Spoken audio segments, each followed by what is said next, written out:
यह महिला सिर्फ प्लेन में टॉयलेट गई थी, लेकिन उसे बिल्कुल भी अंदाजा नहीं था कि उसका यह एक फैसला उसकी जान बचा लेगा। जब वह वापस जाने वाली थी तो विमान अचानक जोर जोर से हिलने लगा और वह हवा में उछलने लगी। जब उसे होश आया तो चारों तरफ सिर्फ अंधेरा था। उसने गेट खोलने की कोशिश की, लेकिन सारी मेहनत व्यर्थ चली गई। उसने अपने पैरों से जोर की लात मारी और सामने का नजारा देखकर वह पूरी तरह हैरान रह गई, क्योंकि जहाँ तक वह देख सकती थी वहाँ तक सिर्फ बर्फ ही बर्फ थी। यह साफ हो चुका था कि विमान बर्फ से ढके हुए पहाड़ से टकरा गया था। कुछ देर ढूंढने के बाद उसे अपना परिवार मिला, लेकिन उसने देखा कि सभी मर चुके थे। वह उन्हें बाहर निकालने की कोशिश कर ही रही थी कि तभी अचानक प्लेन से एक आदमी और बाहर निकला।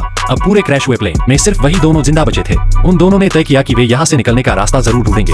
उन्होंने कुछ जरूरी सामान लिया और जल्दी ही पहाड़ के उस हिस्से तक पहुंच गए जहाँ से बाहर निकलने का एकमात्र रास्ता था। वे नीचे उतरने लगे, लेकिन महिला को ऊंचाई से शुरू से ही डर लगता था और यह उसके लिए बहुत मुश्किल था। वह गिरने ही वाली थी कि आदमी ने उसे पकड़ लिया। काफी मेहनत करने के बाद वे दोनों बीच तक पहुंच गए, लेकिन वहाँ की पहाड़ी और भी ज्यादा खतरनाक थी। महिला ने नीचे देखा तो वह डर से कांप उठी, फिर भी उसने हिम्मत नहीं हारी और अपने कदम रोकने से इनकार कर दिया। वह धीरे धीरे आगे बढ़ती रही, लेकिन एक समय पर वह रुक गई। आदमी के बार बार कहने पर भी वह आगे नहीं बढ़ पा रही। उसके पैर लगातार कांप रहे थे। जिंदा रहने के लिए उसे कोशिश करनी ही थी, इसलिए वह आगे बढ़ी। लेकिन तभी उन दोनों ने देखा कि अब रास्ता उससे भी ज्यादा मुश्किल हो चुका था। वे दोनों पहाड़ों के बीच फंस चुके थे, न आगे जा सकते थे और न पीछे। तभी